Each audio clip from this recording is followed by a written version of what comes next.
आज मैं जिस टॉपिक के बारे में बात करूंगी वो बहुत ही हॉट टॉपिक बना हुआ है, क्योंकि वहाँ पे इलेक्शंस भी हो रहे हैं, चीज़ें भी हो रही हैं, कैंपेन्स भी हो रही हैं, और वो बात है कश्मीर को लेके। कश्मीर की मुकम्मल जो स्टोरी है उस हवाले से हम बात करेंगे। डोगरा राज से आज़ाद कश्मीर तक हम आज बात करेंगे। ठीक है, ये सिर्फ एक सरजमीन की कहानी नहीं है, लाखों इंसानों की जो से है उम्मीदों, कुर्बानियों, जंगों और सियासत की एक ऐसी दास्तान है जो तकरीबन 200 साल से जनूबी एशिया की सियासत का सबसे बड़ा मसला बनी हुई है। ठीक है, आखिर कश्मीर का तनाज़ा शुरू कैसे हुआ, आज़ाद कश्मीर कैसे वजूद में आया, पाकिस्तान और भारत दोनों इस पर दावे क्यों करते हैं, और आज 2026 में आज़ाद कश्मीर की सियासत में ऐसा क्या हो रहा है जिसने एक बार फिर दुनिया की नजरें इस खित्ते में पर मरकूज कर दी हैं।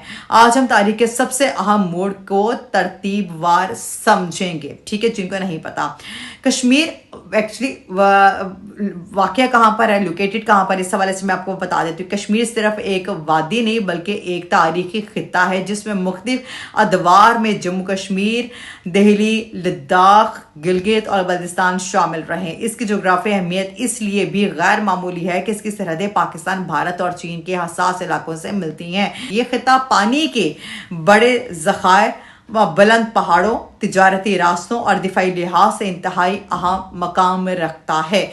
इसी वजह से इसे जनूबी एशिया का सबसे हसास तनाज़ा भी कहा जाता है। अब आते हैं नंबर 2 पॉइंट की तरफ, यानी कि 1846 की तरफ डोगरा राज का जहाँ पे आगाज हुआ। 1846 की तरफ में पहली जो था वो जो सिंह थे उनकी जंग के बाद बरतानवी हुकूमत और गुलाब सिंह के दरमियान मुआहिदा अमृतसर में हुआ। इस मुआहिदे के तहत गुलाब सिंह ने बरतानवी हुकूमत को रकम अदा की और जम्मू कश्मीर की हुक्मरानी हासिल की।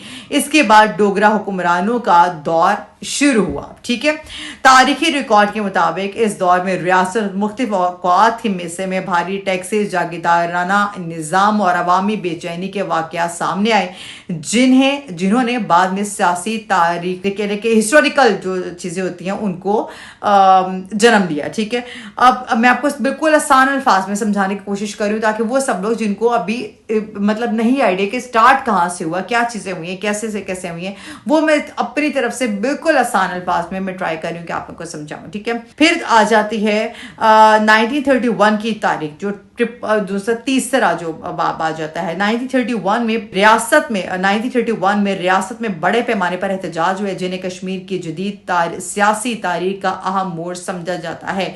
इस दौर में अवामी नुमाइंदे, सियासी हुकूक और इस्लाहात के मुतालिबात ज़्यादा मजबूत हुए। अब फिर आ जाता था 1947 में तकसीम हिंद के हवाले से बात करेंगे, वो है 4th पार्ट। ठीक है, 1947 में बरे सगीर तकसीम हुआ। रियासतों में इख्तियार जो है वो दिया गया कि वो पाकिस्तान या भारत में शामिल हो या बास सूरतों में अपने मुस्तकबिल का फैसला करें। जम्मू कश्मीर के हुक्मरान महाराजा हरी सिंह ने इब्तिदा में किसी भी मुल्क से इल्हाक का फैसला मौके रखा। ठीक है, इसी दौरान हालात तेजी से तब्दील हुए। अब जो 5th पॉइंट आता है वो कबायली लश्कर और पहली जंग के हवाले से आता है। अक्टूबर 1947 में कबायली रजाकारों और दीगर मुसल्लह गिरोहों के पेशकदमी के बाद जंग शुरू हुई। इसी दौरान महाराजा हरी सिंह ने भारत के साथ इल्हाक के दस्तावेजात पर दस्तखत किए, जिसे भारत कानूनी बुनियाद करार देता है, जबकि पाकिस्तान इस अमल की कानूनी हैसियत पर एतराज करता है और इसे मुतनाज़ा करार देता है। ठीक है, यही वो लम्हा था जब से पाक भारत कश्मीर तनाज़ा बाज़ाब्ता तौर पर शुरू हुआ। अब 6 पॉइंट की तरफ आते हैं, वो अक़वाम मुत्तहिदा की मुदाखलत आ जाती है। 1948 में मामला अक़वाम मुत्तहिदा तक पहुंचा। अक़वाम मुत्तहिदा ने जंगबंदी और अवामी राय मालूम करने के इससे मुतालिक करारदादें मंजूर की, ताहम इन पर अमल दरामद के तरीक़ेकार और शराइत पर दोनों ममालिक के दरमियान इख्तिलाफ़ात बरकरार रहे। यही इख्तिलाफ़ात आज तक तनाज़े का एक अहम पहलू भी हैं। अब आते हैं मतलब इस जो अगला पॉइंट है आज़ाद कश्मीर के क़याम को लेके। ठीक है, वो ये आता है जंगबंदी के बाद वो इलाके जो पाकिस्तान के इंतजाम में आए इन्हें आज़ाद जम्मू कश्मीर कहा गया। ठीक है, बाद अज़ा मुजफ्फराबाद को तरल हुकूमत बनाया गया और एक अबूरी हुकूमत ढांचा कायम किया गया, जबकि खित्ते के आइनी हैसियत वक्त के साथ मुख्तलिफ कवानीन और अबूरी आइनी इंतजाम के जरिए तश्कील पाती है। फिर अगली बात आती है लाइन ऑफ कंट्रोल की। ठीक है, 1972 के शिमला मुआहिदे के बाद जंगबंदी लाइन ऑफ कंट्रोल LOC का नाम दिया गया। ठीक है, ये मुकम्मल बैनुल अक़वामी सरहद नहीं बल्कि फौजी कंट्रोल लाइन है जिसके दोनों जानिब पाकिस्तान और भारत का अलग अलग इंतजामी कंट्रोल है। फिर आती है बात आज़ाद कश्मीर के सियासी निज़ाम के हवाले से। आज़ाद कश्मीर ये जो है आज़ाद जम्मू कश्मीर में एक अलग कानून साज असम्बली, वज़ीर आज़म, सदर और दीगर आइनी इदारे मौजूद है। असम्बली में अमूमी नशिस्तों के अलावा मखसूस नशिस्तें भी शामिल हैं और महाजरीन जम्मू कश्मीर के अगले मखसूस नुमाइंदगी का हिस्सा मौजूद रहे हैं। ये हालिया वर्षों में सियासी बहस का अहम मौजू बना हुआ है। ये वो थी आज़ाद कश्मीर की बुनियाद रखने वाले पूरे तारीखी कहानी। लेकिन असल जो सियासी जंग है इसके बाद शुरू होती है अगले मरहले।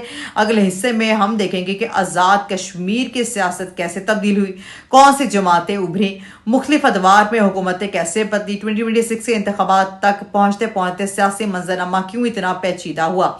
ठीक है, अब ये चीज़ के हवाले से मैं आपको बता देती हूँ। अभी मेरी जो डिटेल्स के हवाले से आ रही है वो चीज़ें ये आ रही हैं जो भी इलेक्शंस अभी हो रहे हैं इस हवाले से। आज़ाद जम्मू कश्मीर नून लीग 9 नशिस्तों के साथ फातह करार पाई गई है। बिलावल भुट्टो बरस पड़े हैं, धांधली का इल्ज़ाम लगा दिया, अवामी फैसला तस्लीम करेंगे, मरीम नवाज की जानिब से कहा गया है। ठीक है, आज़ाद जम्मू कश्मीर कानून साज असम्बली के इंतखाबात के पहले मरहले में मीरपुर डिवीजन के तमाम 13 हल्कों के मुकम्मल गैर हतमी और गैर सरकारी नताइज आ गए हैं। इंतखाबात में नून लीग के साथ फातेह रही है और 4 नशिस्तों के साथ पीपल्स पार्टी दूसरे नंबर पर है। पाकिस्तान पीपल्स पार्टी के चेयरमैन बिलावल भुट्टो इंतखाबी नताइज पर बरस पड़े और इंतखाबात में मुबैना धांधली, तशद्दुद और अवामी मैंडेट पर असरअंदाज होने के इल्जाम आयद करते हुए शफाफ तहकीकात और आज़ाद जो तहकीकाती कमीशन के क़याम का मुतालबा किया है। मुजफ्फराबाद में कारकुनों और अवामी एहतजाज से खिताब करते हुए उन्होंने कहा कि रियासत को फैसला करना है कि कौमी मफाद आज़ाद ज़्यादा अहम है या नून लीग के मफाद। रियासत का हर फैसला मुस्लिम लीग नून के मफाद को तरजीह देता है दिखाई देता है। वज़ीर आला पंजाब मरीम नवाज शरीफ ने बिलावल भुट्टो के इल्जामात पर अपने रद्द-ए-अमल में कहा कि वो अवामी फैसला तस्लीम करें। अपने बयान में उन्होंने कहा कि बिलावल भुट्टो ने दावा किया है कि रियासत ने पहले ही फैसला कर लिया है लेकिन हकीकत यह है कि इंतखाबात का फैसला सिर्फ अवाम करते हैं। ठीक है, इनके मुताबिक भी कहा जा रहा है कि जमहूरियत का तकाजा ये है कि अवामी मैंडेट का एहतराम किया जाए। शिकस्त के बाद बेबुनियाद इल्जाम आयद करने की बजाय अपनी कारकर्दगी बयानिए और अवामी खदमत पर तवज्जो देनी चाहिए। ये वो सारी बातें हैं जब इलेक्शंस होते हैं तो बाद में वो सारी चीजें आ जाती हैं जी सामने। ठीक है, वो सारी की सारी बातें रिपीट हो रही है। अब आगे आ जाते हैं कालेदम इलेक्शन कमेटी का लॉन्ग मार्च, झड़पों में रेंजर्स एहलकार शहीद, तर्जुमान आज़ाद कश्मीर पुलिस, 14 मुजाहिरीन मारे गए हैं। इलेक्शन एक्शन कमेटी की जानिब से ये कहा जा रहा है।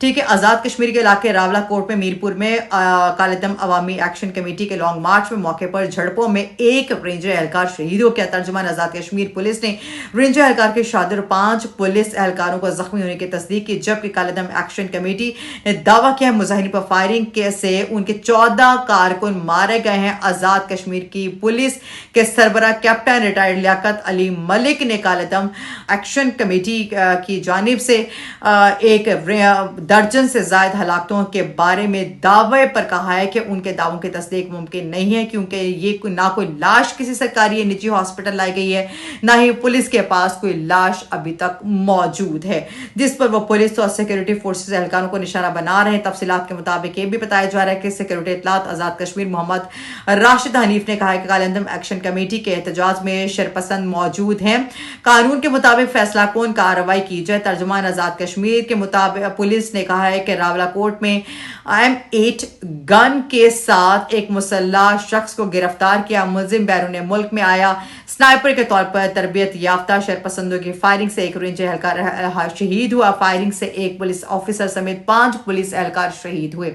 ठीक है, ये वाली जो चीजें हैं ये अभी तक बताई जा रही हैं और जो है ये भी बताया जा रहा है मुजाहिरीन पर फायरिंग से 14 कारकुन भी मारे गए। तमाम कश्मीर पुलिस के सरबराह का कहना है कि वो इन दावों की तस्दीक नहीं कर सकते हैं क्योंकि अभी तक कोई भी ऐसे चीजें सामने नहीं आई है। फिर उसके बाद आ जाती है बात आज़ाद कश्मीर में पीपल्स पार्टी को बढ़ती थी लेकिन नताइज तब्दील किया गया। गए। नासिर हुसैन शाह की जानिब से दावा किया गया, ऐसे दावे सामने आते रहते हैं। पाकिस्तान का जो ये कहा जा रहा है AP न्यूज की जानिब से, पाकिस्तान का मौक़िफ़ कई दहाइयों से ये रहा है कि जम्मू कश्मीर एक मुतनाज़ा इलाका है और इसके मुस्तकबिल का फैसला अक़वाम मुत्तहिदा के करारदादा कश्मीरी अवाम की ख्वाहिश के मुताबिक होना चाहिए। पाकिस्तान हुकूमत का कहना है कि हालिया आज़ाद कश्मीर इंतखाबात आईनी अमल का हिस्सा है और इसका मकसद खित्ते में जमहूरी नुमाइंदगी को बरकरार रखना है। हालिया एहतजाज के बारे में हुकूमत का मौक़िफ़ है कि कानून नाफिज करने वाले इदारों ने अमन व अमान बरकरार रखने के लिए कार्रवाई की, जबकि बाज़ अनासिर पर एहतजाजी अमल में रुकावट डालने पर तशद्दुद का इल्ज़ाम भी लगाया गया। ठीक है, फिर भारत का मौक़िफ़ इस वाले से क्या रहा है वो इस वाले से मैं बता दूं। टाइम्स ऑफ इंडिया के मुताबिक कहा जा रहा है भारत इस मामले को बिल्कुल मुख्तलिफ अंदाज से देखता है। भारत मुसलसल ये मौक़िफ़ इख्तियार करता है कि पूरा जम्मू कश्मीर बशमूल पाकिस्तान के ज़ेर इंतज़ाम इलाके भारत का अटूट हिस्सा है।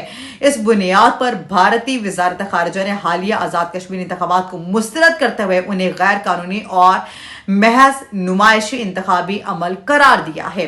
ठीक है, अक़वाम मुत्तहिदा क्या कहती है? अक़वाम मुत्तहिदा ने मौजूदा कशीदगी पर तशवीश जाहिर की है। अक़वाम मुत्तहिदा से वाबस्ता इंसानी हुकूक के इदारों और बैनुल अक़वामी तंजीमों ने जोर दिया है कि ताकत के इस्तेमाल से मुख्तलिफ इल्ज़ामात को आज़ादाना तहक़ीक़ात हों, शहरियों के बुनियादी हुकूक मिले। ये कहा जा रहा है इकनॉमिक टाइम्स की जानिब से।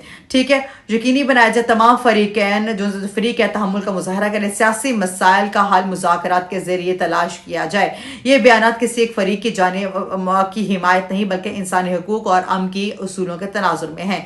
इंसानी हुकूक की तंजीमों की तशवीश के हवाले से अगर हम बात करें तो वो भी मैं आपको बता दें, कई बैनुल अक़वामी तंजीमों ने मीडिया पर आने वाले इन रिपोर्ट्स पर तशवीश जाहिर की है जिन पर हलाकतों, इंटरनेट बंदिश और ताकत के इस्तेमाल का इल्ज़ाम सामने है। दूसरी जानिब पाकिस्तानी हुकाम ने इनमें से कई इल्ज़ामात को मुस्तरद किया है और बाज़ वाक़यात का जिम्मेदार मुसल्ला अनासर और बैरूनी मुदाखलत को करार दे दिया है। इसलिए इस वक्त मुतादिद जो दावे इससे एक दूसरे से मुतसादिम है और इसकी मुकम्मल आज़ादाना तस्दीक अभी मुमकिन नहीं है, ये कहा जा रहा है AP न्यूज़ की जानिब से। क्या ये मामला दोबारा पाकिस्तान और भारत के ताल्लुकात को मुतासर करेगा? तमाम जो सियासी तज्ज़ियाकारों के मुताबिक इस के इम्कानात मौजूद हैं। वजूहात क्या है? भारत पहले ही आज़ाद कश्मीर के इंतखाबात पर एतराज़ कर चुका है। पाकिस्तान ने भारतीय एतराज़ात को मुस्तरद कर दिया है। कश्मीर दोनों ममालिक के दरमियान पहले ही सबसे हसास सिफारती मसला है। तहम इस वक्त दोनों ममालिक के दरमियान कई नई फौजी कशीदगी की तस्दीक नहीं हुई है, ये टाइम्स ऑफ इंडिया के मुताबिक कहा जा रहा है। इसलिए मौजूदा सूरत हाल को बराह रास्त जंग और फौजी तसादुम से जोड़ना दुरुस्त नहीं है। अब सबसे अहम जो सवाल है वो क्या जनरेट होता है? बाज़ तज्ज़ियाकारों का कहना है कि अब बहस सिर्फ 12 मखसूस नशिस्तों तक महदूद नहीं रही है बल्कि अवामी नुमाइंदे इख्तियारात की तकसीम, हुक्मरानी और सियासी ढांचे के ये अल जज़ीरा के मुताबिक कहा जा रहा है। सवालात सियासी रियासती ढांचे पर भी सवालात उठ रहे हैं। दूसरी जानिब हुकूमत का कहना है कि मौजूदा आईनी निज़ाम पर खित्ते के इस्तेकाम की बुनियाद है और इसके मुताबिक इंतखाबात जो है वो मुकम्मल किए जाएं। अगले हिस्से में जो है वो मैं आपको ये बताऊंगी कि एहतजाज की टाइमलाइन क्या हो सकती है, किन शहरों में क्या हुआ है, मुख्तलिफ सियासी जमातों का रद्द-ए-अमल क्या रहा है और इंतखाबात के नताइज और इनके मुमकिन जो असरात हैं उस हवाले से और आया कि ये बहरान पाकिस्तान की कौमी सियासत पर भी असर अंदाज हो सकता है या नहीं, ये चीज़ मैं आपको नेक्स्ट वीडियो में बताऊंगी। अपना ख्याल रखिएगा। टिल देन टेक केयर, अल्लाह हाफ़िज़।